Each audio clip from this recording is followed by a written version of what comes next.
नमस्कार सर्व शेतकरी बांधवांना. तर मित्रांनो, स्वागत आहे सर्वांचं ॲग्रिकल्चर इंडिया ब्लॉग ह्या यूट्यूब चॅनलमध्ये. तर पहा मित्रांनो, आज आपण या व्हिडिओच्या माध्यमातून खूप छान सुंदर माहिती मी देण्याचा प्रयत्न करणार आहे. आणि ती माहिती अशी आहे मित्रांनो, की ऊसाच्या प्रमुख 3 आळवण्या कोणत्या, कधी कराव्या, या संदर्भातली माहिती आपण पाहणार आहे. मित्रांनो, ऊसाची आळवणी कशी करावी आणि कधी करावी, कशा पद्धतीने करावी, सर्व माहिती मित्रांनो तुम्हाला या व्हिडिओच्या माध्यमातून पाहायला मिळेल. तर त्यासाठी मित्रांनो आपण व्हिडिओ शेवटपर्यंत पहा, म्हणजे खूप छान सुंदर माहिती आपल्याला मिळेल. आणि माझ्या चॅनलवरती आपण नवीन असेल तर चॅनलला सबस्क्राईब करा आणि आपल्या इतर मित्रमंडळींनासुद्धा तुम्ही हा व्हिडिओ शेअर करू शकता. तर मित्रांनो, ऊस आळवणी योग्य वेळ कोणती, आळवणीसाठी कोणते खत आणि कोणते कीटकनाशक वापरावे, फुटवे वाढण्यासाठी कोणती काळजी घ्यावी, या संदर्भातली सर्व माहिती आपण या व्हिडिओच्या माध्यमातून पाहणार आहे. त्यासाठी व्हिडिओ शेवटपर्यंत नक्की पहा आणि आवडल्यास लाईक, सबस्क्राईब करा आणि आपल्या इतर मित्रमंडळींनासुद्धा हा व्हिडिओ मित्रांनो शेअर करा. तर मित्रांनो, आता ऊसाची आळवणी का करायची, ऊसाची आळवणी करणे हे पिकाच्या सुरुवातीच्या वाढीसाठी आणि फुटव्यांच्या संख्येसाठी अत्यंत महत्त्वाची प्रक्रिया आहे. यामुळे काय होतं मित्रांनो, जे खत आहे थेट मुळापर्यंत पोचतं आणि कीड रोगांपासून संरक्षण मिळतं. त्यासाठी मित्रांनो, ऊसाची आळवणी कधी आणि कशी करावी याची सविस्तर माहिती आपण या व्हिडिओच्या माध्यमातून पाहू. तर मित्र, ऊसाला साधारणपणे 2 ते 3 आळवण्या करण्याची गरज असते. 2-3 वेळा आळवणी करण्याची गरज असते किंवा करतात काही शेतकरी. तर मित्रांनो, ह्या आळवण्या का करायच्या, कशासाठी करायच्या, तर मित्रांनो काय होतं, पहिल्यासारखं राहिलेलं नाही. आता खूप ऊसामध्ये तंत्रज्ञान आलेलं आहे, खूप चांगल्या प्रकारच्या व्हरायटी जाती आलेल्या आहेत आणि एकरी जास्तीत जास्त उत्पादन कसं काढता येईल यासाठी मित्रांनो ह्या काही टिप्स, महत्त्वाच्या टिप्स आहेत. त्यासाठी मित्रांनो आपण व्हिडिओ शेवटपर्यंत पहा.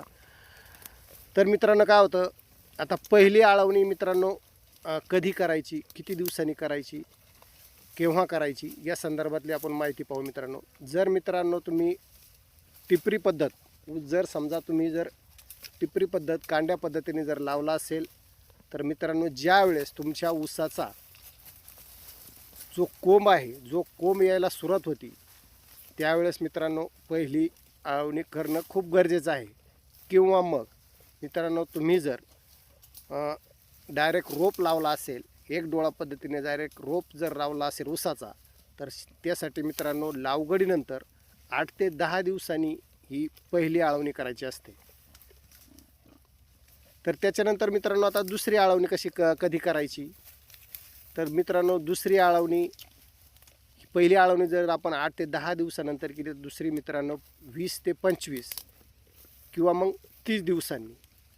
तर आता ही दुसरी आळवणी कशासाठी करायची मित्रांनो, तर जोमदार वाढीसाठी आणि कांडी कुजण्यापासून वाचवण्यासाठी करायची आहे. म्हणजे काय करायचं मित्रांनो, जे आपल्या ऊसाला कोंब आलेले आहेत ते कोंब चांगल्या प्रकारचे वाढण्यासाठी किंवा आपल्या त्याचं जे खालचं कांडा आहे ते लगेच कुजून जाऊ नये, आणि त्यासाठी मित्रांनो ही आपल्याला दुसरी आळवणी करायची आहे. तर ती कधी करायची, लागवडीनंतर 20 ते 25 दिवसांनी जोमदार वाढीसाठी आणि कांडी कुजू नये किंवा कुजण्यापासून वाचावी, त्यासाठी मित्रांनो ही आपल्याला दुसरी आळवणी करायची आहे. तर मित्रांनो आता तिसरी आळवणी कधी करायची पहा. तिसरी आळवणी मित्रांनो लागवडीनंतर 40 ते 45 दिवसांनी. तर आता ही तिसरी आळवणी कशासाठी करायची मित्रांनो, तर काय होतं, फुटव्यांची संख्या, जे आपल्या ऊसाला जे कोंब आलेले आहेत तर त्याची फुटव्यांची जी संख्या आहे ती वाढण्यासाठी मित्रांनो आपल्याला ही तिसरी आळवणी करायची आहे. तर ती फुटव्यांची संख्या खूप चांगल्या पद्धतीने वाढते आणि खूप चांगल्या पद्धतीने फुटवे येतात. त्यासाठी मित्रांनो आपल्याला ही तिसरी आळवणी करायची आहे. तर मित्रांनो आपल्या लक्षात आलं असेल, ह्या 3 आळवण्या कधी करायच्या, कोणत्या वेळेस करायच्या, आपण याची माहिती दिलेली आहे. तर आता मित्रांनो आपण पाहणार आहे या तिन्ही आळवण्याच्या वेळेस आपल्याला जे औषध, जे आपण द्रवण वापरणार आहे, तर ते कशाचं वापरणार आहे, कोणतं वापरणार आहे, याची माहिती मित्रांनो आता आपल्याला मी सांगत आहे. तर मित्रांनो काय करायचं, एका एकरासाठी साधारणपणे 200 लिटर पाण्याचं द्रावण तयार करायचं आहे आपल्याला. त्याच्यामध्ये मग तुम्हाला मित्रांनो बुरशीनाशक 500 ग्रॅमचं, मग त्याच्यामध्ये तुम्ही कार्बेंडाझिम किंवा मग मेन्कोझेब हे दोहीतलं कोणतं एक घेऊ शकता. कीटकनाशक मित्रांनो क्लोरोपायरिफॉस हे 500 मिली. हे कशासाठी घ्यायचं मित्रांनो, तर मित्रांनो ही हुमणी म्हणजे आपल्या ऊसाला जे उन्नी लागते, उन्नी काही उन्नी म्हणतात, काही हुमणी म्हणतात. उन्नी, वाळवी, मुंगी, किड्या ह्या काय करतात, ऊसाच्या खोडाला लागल्याच्या नंतर ते खोड मित्रांनो कुजतं किंवा मग ते ऊसाची मुळी खातात. उन्नी ही ऊसाची मुळी खाते आणि त्याच्यापासून रोखण्यासाठी मित्रांनो आपल्याला हे 2 बुरशीनाशक आणि हे कीटकनाशकांचा वापर आपल्याला ह्या ड्रिचिंगच्या वेळेस करायचा आहे मित्रांनो. तर मित्रांनो याच्यामध्ये आता आपल्याला टॉनिक आणि खत म्हणून कोणतं घ्यायचं आहे, तर 19-19 मित्रांनो हे खत आपल्याला टॉनिक म्हणून ह्या 200 लिटरचं जे आपण द्रावण केलेलं आहे मित्रांनो त्याच्यामध्ये आपल्याला 19-19 हे 5 किलो घ्यायचं आहे आणि हुमिक ॲसिड 1 किलो घ्यायचं आहे. तर अशा पद्धतीने मित्रांनो आपल्याला हे 200 लिटर पाण्याचं द्रावण तयार करायचं आहे आणि हे मित्रांनो आपल्याला ड्रेचिंग पद्धतीने आपल्या ऊसाला सोडायचं आहे. तर मित्रांनो दुसरी एक गोष्ट तुम्हाला टिप्स सांगतो. जैविक शेती करत असाल तर तुम्ही गूळ, बेसन, द्रवण किंवा मग ड्रायकोर्माची आळवणी करू शकता. तर ती पण पद्धत तुम्ही मित्रांनो वापरू शकता. तर आता मित्रांनो हे आपण जे मिश्रण केलेलं आहे याची आळवणी करण्याची योग्य पद्धत मी तुम्हाला आता सांगणार आहे. नक्की ध्यान देऊन व्हिडिओ शेवटपर्यंत पहा. तर मित्रांनो आळवणी करताना जास्तीत जास्त फायदा कसा मिळेल यासाठी मित्रांनो काही पायऱ्या आहेत त्या फॉलो करा. तर मित्रांनो आळवणी करण्याची योग्य पद्धत काही पायऱ्या मी सांगणार आहे त्या नक्की आपण फॉलो करा. तशा पद्धतीने मित्रांनो आळवणी करा. तर आता जमिनीतला ओलावा आळवणी करण्यापूर्वी तुमच्या जमिनीमध्ये चांगला ओलावा असणं गरजेचं आहे मित्रांनो. आणि ओलावा जर असला तर एकदम कोरड्या जमिनीत आळवणी करू नका. त्यासाठी जमीन वापशावर असावी आणि थोडा ओलावा असावा, ही पहिली टिप्स. दुसरी टिप्स मित्रांनो, तुम्ही जर चार्जिंगच्या पंपाने जर करणार असेल तर पंपाचा जो नोझल आहे तो नोझल काढणे, म्हणजे चार्जिंगचा किंवा हाताच्या पंपाने आळवणी जर करत असताल तर समोर जो नोझल आहे तो काढून टाकावा, जेणेकरून औषधाची धार थेट ऊसाच्या कांड्यावर किंवा मुळाशी पडेल. म्हणजे ऊसाचा जो रोप आहे त्याच्यावर न पडता जे खाली कांडा आहे किंवा ज्या मुळी आहे या मुळाशी पडेल. यासाठी मित्रांनो पुढचा नोझल काढून घ्यायचा आहे आणि तशा पद्धतीने त्याची तुम्ही ते औषध थेट तुम्ही त्या ऊसाच्या खोडापर्यंत करू शकता. तिसरी गोष्ट मित्रांनो, थेट मुळाशी देणे. कारण काय होतं, औषध पानावर न टाकता ते ऊसाच्या बुंद्यापाशी किंवा मग जिथे डोळा फुटला आहे त्याच्या साईडला टाकावे.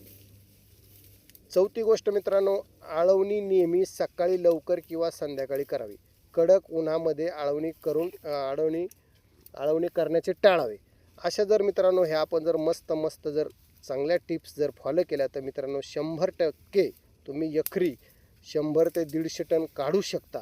आणि मित्रांनो काल मी एक भेसळ डोस सांगितला होता, त्याच्यामध्ये मी खत औषध असं भरपूर सांगितले, पण त्या काही मित्रांना वाटलं, ती मित्र म्हटली की एका वर्षाचा डोस सांगितला काय.